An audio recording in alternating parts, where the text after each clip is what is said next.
Hello, friends, and welcome to SocialByteCC.com's Entertainment Edition. This is episode 2. We're speaking with Tejano musician and entertainer, Roland Gutierrez. Roland, how are you doing, man? How are you doing this glorious Friday? Hey, David. How you doing, brother? I'm good. Everything's been great. It's a good day. It's Friday. The weekend's here, so I actually have this weekend off, so I'm just gonna, enjoy it and take advantage of it. That sounds good, man. And of course, I'll probably be recording somehow. I always end up recording somewhere, but it's what I do, so it's all good. Keeps me busy. Cool. Hey, Roland, I was wondering if we could start off with maybe a little bit of your story, man, a little bit of your history. Let the listeners know where you've been and what you've been up to the past 15, 20 years. Of course. Well, first of all, I just want to say thank you for having me on this, and to all the people listening out there in Internet land.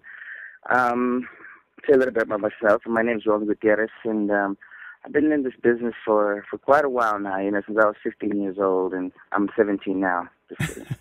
And I wish to be 17 again, right? Yeah. But what do you call it? It all actually started because my older brother, I know you know him, David. Y'all grew up together. Yeah. My older brother, Robert Gutierrez, he back in the day was in a band called Estrella, and they were all college mates. They all came out of Kingsville back in the day. And what do you call it? I never was really a big fan of Tejano. I was always the rocker, the Def Leppard, and the Motley Crue, and Michael Jackson, of course. Different genres of music. Yeah. And when I went to go see them play one time here in Corpus at the Stardust back in the day, they had played with La Sombra back in the day, and what do you call it? I remember La Sombra opening up with Dr. Feelgood, and I was tripping out. I was like, wow, this is Tejano? This is how they do it? Yeah. And so it caught my eye. They had to fire all the pyro and everything, and what do you call it? So it was great, So I started getting into it, and then, I was still in high school, of course, during then. And during our break in summer, I would go travel with my brother. Just, he would take me on the road to see what it was like. And I'd always tell them, I want to jam, because they would always stay at my mom's house, and I would sneak up and they would leave their instruments out, and I would always plug in the keyboard with headphones and just mess around, Yeah. And what do you call it? And so that's pretty much where it all started. And then one of my first bands that I played with was Explosivo, here in town, and I think I was a junior in high school then, and that was like one of my first bands, and one of the first bands I got to record with as well, and from then on, we started a band called Chico. Right. We were together. We got to go on the road with Selena. For about a year and a half, and it was like the best experience I've ever come across, I should say. Yeah. And from then on, I got to meet her and hang out with her, and the Quintanilla family, AB, Suzette, Abraham, and with Chris and everybody, all the Dinos. Everybody was cool. It was a learning experience, and learned a lot, and then I went under AB's wing and started helping him write and produce, and I helped him with our first album Chico, and then it went on to be working with, we did a song for Selena on the Olympics album. Now, were you guys under their label at that time? Yeah, we were under Q Productions at that time. We were, because they had barely started building Q Productions then, Okay. And so we ended up being under their label. Actually, as a matter of fact, I'm lying. I'm gonna rewind that. Of course, you know what? Yeah, it was under Q Productions, an affiliate of Capitol EMI Records. Yeah. At that time. And it's been an awesome experience, and I got to work with like Veronica Castro, Cristian Castro, Thalia, I got to meet a lot of people along the way, Babyface, Vivica Fox, and just, it's been a good journey, After the whole Chico thing, I went to go play with Jennifer Peña, Los Jets, and like right when she started, I think she was about 12 years old at that time. Yeah, that was right, and, probably right after Selena's death, right? Yeah, it was like right after Selena passed away. Oh. And I ended up going on the road with Jen for about close to 5 years on the road with her. Wow. And then we just went our separate ways. And then from then, I went to go. I kind of started working more on my production side. So I picked up a couple of local artists that I produced their albums. Like Victorious Chicos was one of them. I mean, I got to forget, it was so many of them, but it was cool. I was learning, a learning experience, kept doing it. Came out on Accordion Dreams. It was like a documentary that was played at, like, in movie theaters, which was kind of cool. Oh, that's cool. And yeah, so that, and then I got a phone call from Chris Bettis, and he's like, "Hey, bro, want to come on the road? And I need a keyboard player." And I was like, "For sure," And Chris he had been a long time friend, Yeah. So I've spent about 3 years on the road with Chris, and then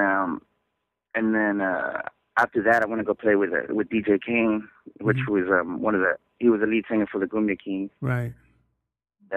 Yeah, the original member, and so and then from then, I pretty much still help him out. Yeah. He's currently working on his new album right now, and he just got signed with Pitbull's record label. Wow. So he's doing his thing, yeah, and hopefully I get to land a track with him.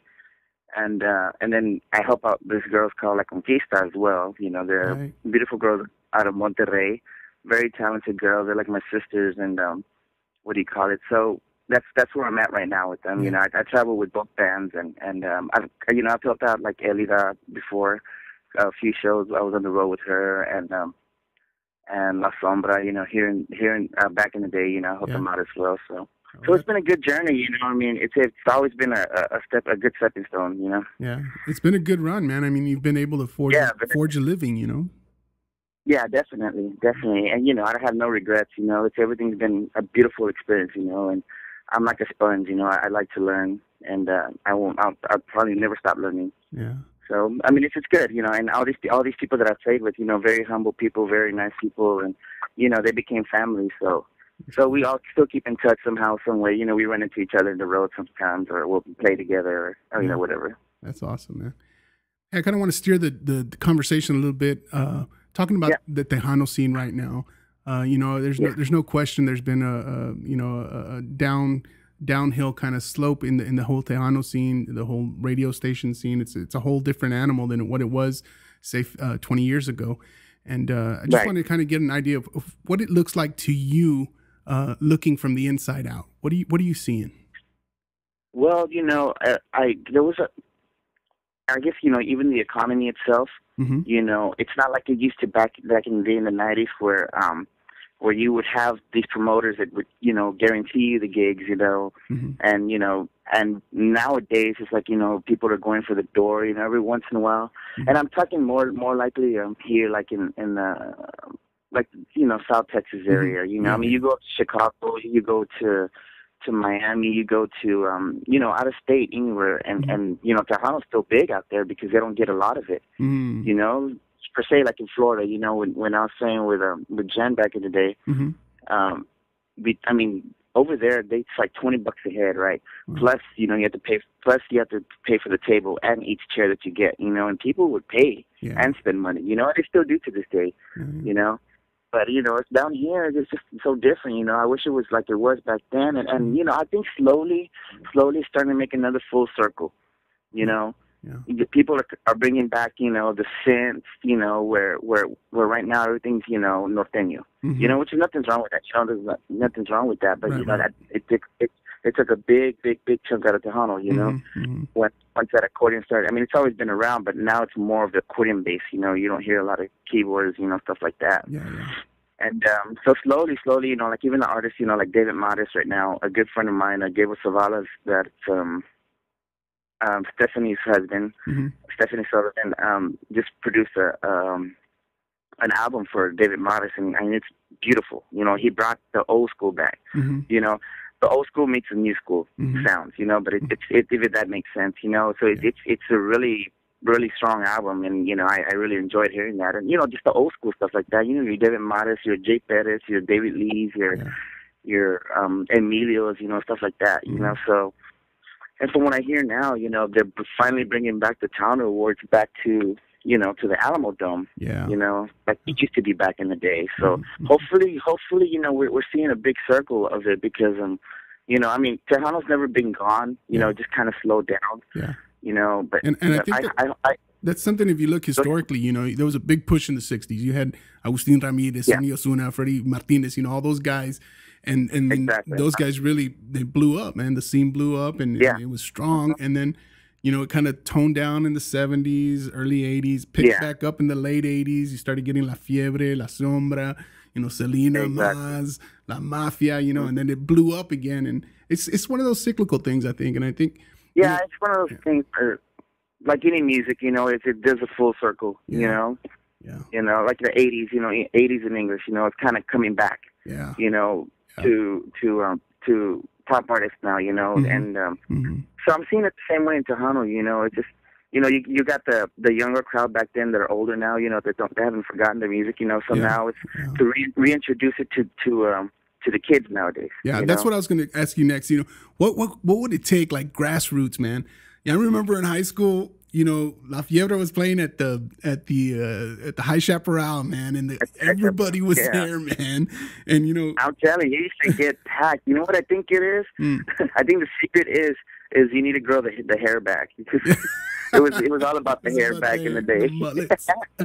The mullets, you know, fear the mullets. And even my older brother had one, and I have pictures of him that he's like, I was like, wow, I think I want to grow one of those. And you know, I think that would be the secret to bring Tejano back, is bring the hair back too. That's right, dude. But yeah, I remember those days, Dave, you know, when Excelencia used to go play at the High Chaparral, and, you know, La Fiebre, La Sombra, you know, and he would get packed, you know, it would get sold, like slammed, you know, La Mafia walks with dog, you know, and that's what I'm saying, you know. Hopefully that it does make that full circle, you know.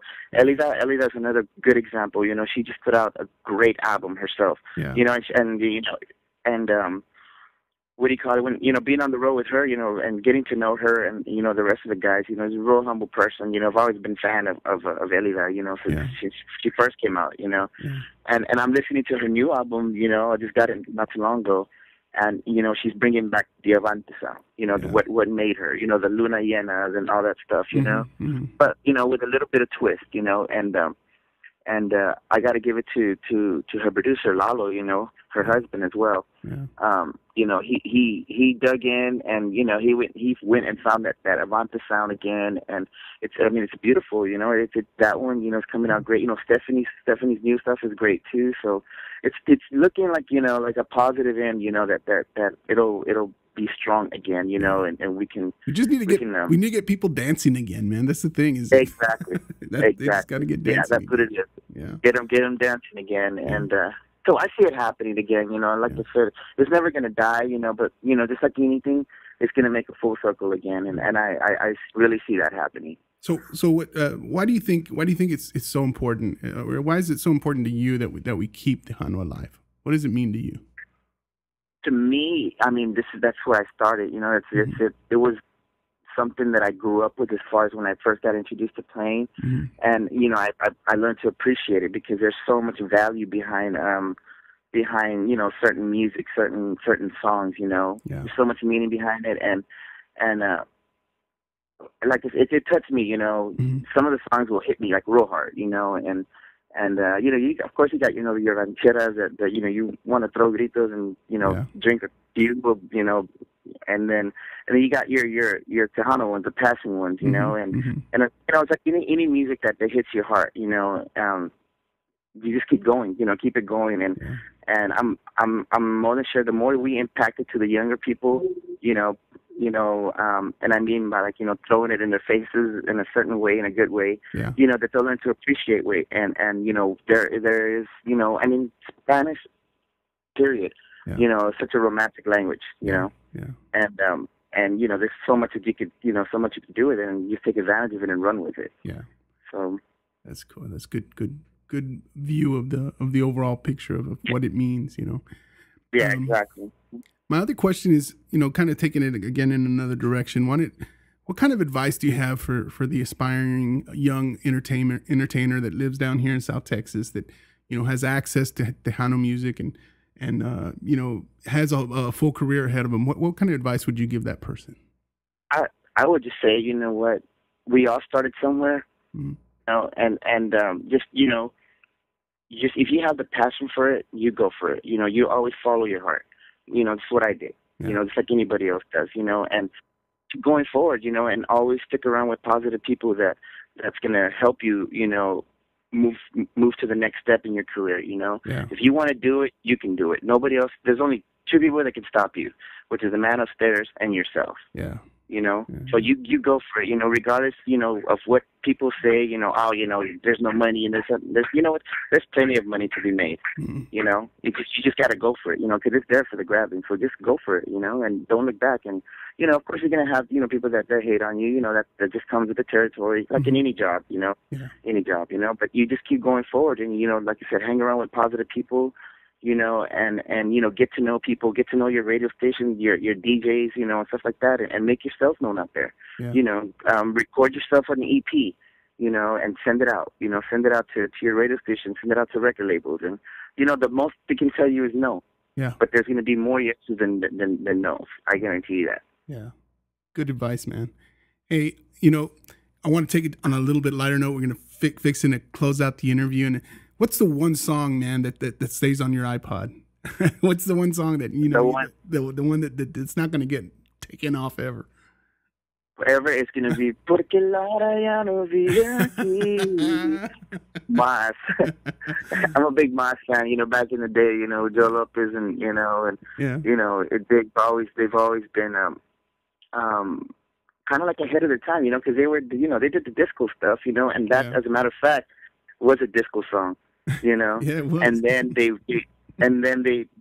brought it back, you know, in the early '90s to a ranchera, you know. So, so you know, I've always appreciated, you know, Mas, you know, for their art and music, you know, because they had a powerhouse, you know. Every song they put out was a hit. Yeah. You know, there was not one bad song that Mas did. Yeah, not that I can think of. Yeah, that's true. So, but yeah, that's the one that I would always jam to, for sure. All right. Roland, it's been an honor. It's been a privilege, man. Why don't you let the people know where we can catch you? You know, playing. I know you're doing some local gigs kind of regularly. If you let us know, you know, and maybe we can head out there and give you guys a little support. Yeah, definitely. Well, you know, of course, you know, if you're on my Facebook, you know, I pretty much always post where we're going to be performing at. You know, either with DJ Kane or La Conquista, which are the two main acts that I really help out right now. Yeah. I do a cover band here with a local girl. Her name's Clarissa Serna, and very talented girl. And we always play at a bar here called Revolution every Tuesday. So you can catch us there, you know, and I'll keep y'all posted, you know, as far as where else we're gonna be at, you know, as far as, you know, with the girls or with DJ King and stuff like that. Awesome, man. All right, dude. It was awesome talking to you. Glad to hear that you've forged out a living out of this tough business, but that your heart and your passion is still in it, man. Yeah, definitely. You know, and you know, just, you know, I've been blessed, and I'm just gonna keep going. You know, I have no reason to stop. You know, I mean, this is what I do. This is what I love, and why not? You know, if you can do it, do it. Thank you again, man. We hope you enjoyed episode 2 of SocialByteCC.com's Entertainment Edition podcast. Special thanks to Roland Gutierrez. You can follow him on Twitter at RoroGutierrez1. That's at ROROGUTIERREZ and the number 1. We'd also like to thank our program sponsor, Advanced Temporaries Inc., your partner in staffing at 361-855-5627 or www.advtemp.com. To Outside the Box, a marketing and promotional specialty company. If you need to get your name, your logo, your information out, get a hold of Kathy or Jeff at OTB. You can find them at www.otbforyou.com or call them at 361-902-0216. A special thanks to our associate producers, Imagine Support Services, training, advocacy, and support for your loved one with special needs. Call them at 361-851-0311 or visit them on the web at imaginesupports.com. That's 361-851-0311 or on the web at www.imaginesupports.com. That's Imagine without the letter I.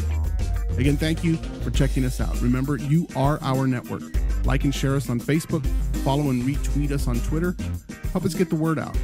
Until next time, friends, God bless you and our very best and warmest regards.